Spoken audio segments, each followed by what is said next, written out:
After id Software's brilliant revival of Doom in 2016 and its even tighter 2020 sequel Doom Eternal, it'd be hard for Doom to soar any higher. So it isn't. Instead, it's keeping both feet planted firmly on the ground and bringing the high-speed, high-skill ceiling first-person shooter even closer to the scores of Hell's minions in the medieval-tinged prequel Doom: The Dark Ages. Yes, the new Doom pivots from Eternal's platforming and instead literally grounds its combat in strafe-heavy gameplay with an emphasis on power. Sure, the great guns are still there, this is Doom after all, and that very much includes the new Skull Crusher that stood out in the reveal trailer. You know, the one that eats the skulls of your fallen enemies as ammunition and spits them back out at the still living bad guys in smaller, higher velocity chunks. But the Dark Ages also places a huge premium on your 3 melee weapons. The default electrified gauntlet, which can be charged up, the flail, and the star of the reveal trailer from last summer, the shield saw, which can be thrown or used to block, parry, or deflect. Quote, "You're gonna stand and fight," game director Hugo Martin said after my demo of the new Doom. Perhaps it won't surprise you then that Martin says The Dark Ages is inspired primarily by 3 other seminal pieces of pop culture. The legendary original Doom, Frank Miller's Batman: The Dark Knight Returns graphic novel, and Zack Snyder's 2006 classic movie 300, perhaps not coincidentally based on a graphic novel by Frank Miller. As further evidence of this, the modern Doom series' trademark glory kill finishing move system has been unsynced, meaning the fatalities can be performed from any angle on the battlefield and will change accordingly. This is to account for the hordes of enemies that will be around you all the time. Yes, like 300 and the original Doom, you'll be surrounded by bad guys in combat bowls that have been significantly widened in the Dark Ages.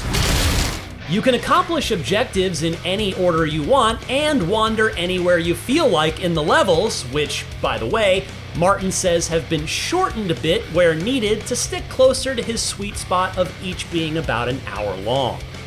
Even better, addressing a criticism I cited in my review of Doom Eternal, The Dark Ages will no longer force you to read its story in the codex. Instead, the story will play out in cutscenes. And the story will, quote, "take you to the far reaches of the Doom universe," id says, with a big story described as, quote, "a summer blockbuster event with everything on the line, as your power as the Slayer is coveted by your enemies."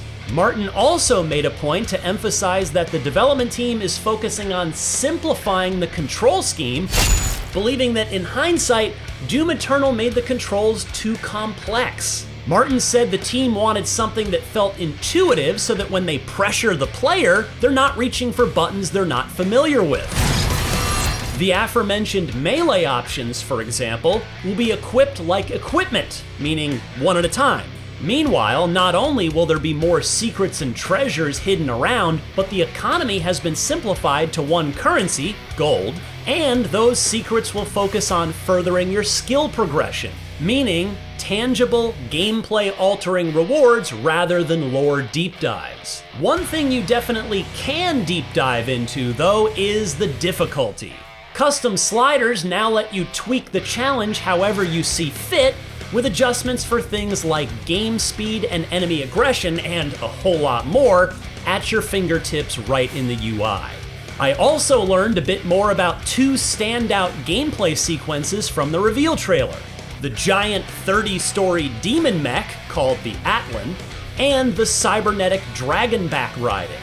They won't be one-offs by the sound of it, but you can't just call in either one anytime you like. Each has a full suite of abilities and even mini-bosses to battle. Oh, and one more key bit of information. There won't be any multiplayer mode this time around, as the team wanted to focus all of its resources into making the best single-player campaign possible. Not that Eternal's battle mode was bad, but I imagine most players won't complain.